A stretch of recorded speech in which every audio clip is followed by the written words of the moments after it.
By the way, I've got another example of how we are actually giving up our personal freedoms, the freedom to live the way we want to live. Listen to this.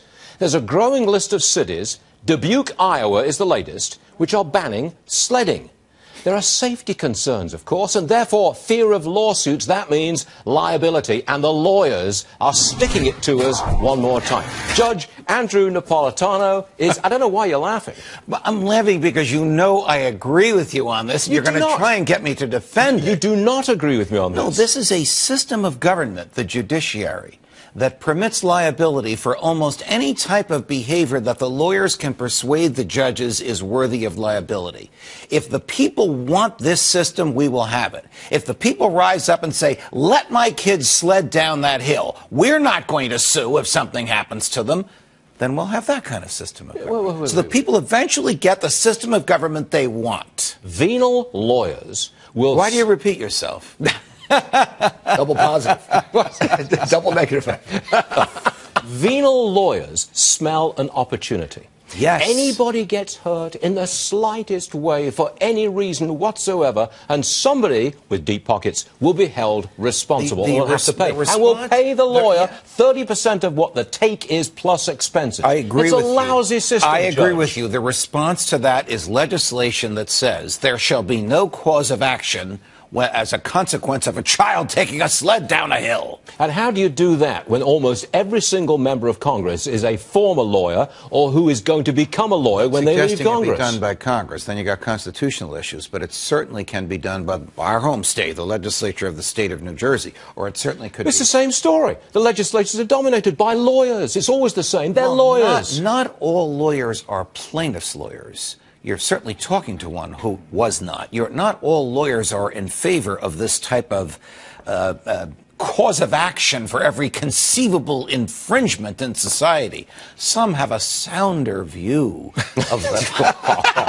I can't even say this with a straight face anymore. You can't. You see, I think America has been fundamentally changed by lawyers, not changed for the better. Let's see. Maybe James Madison was a lawyer. Thomas Jefferson was a lawyer. The revolution against the motherland was led by lawyers. Do you regard England as your motherland?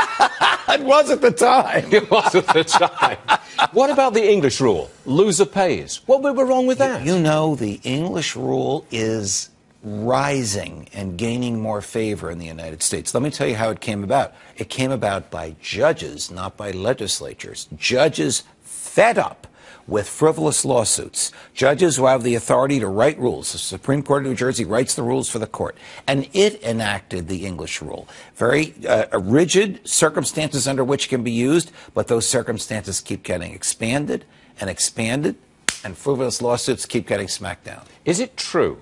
The English rule, again, so people know what we're talking about, is... Yeah, loser pays. Correct. I file a lawsuit against you. I sue you. You've been looking to file a lawsuit against I'm me. desperate. Yeah.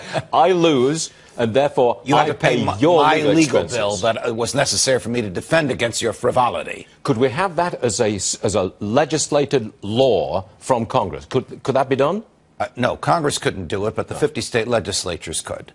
There is a federal analog to this. The Federal Rule 11 permits federal judges to sanction frivolous pleadings. Doesn't even have to be the ultimate outcome of the case. You filed a motion that was ridiculous. You're going to pay the legal fee for your adversary to resist that motion, even though the case proceeds. The only reason I'm smiling is because essentially you agree with me. Yes. Thank you very much. Your time's up. I think we made our point.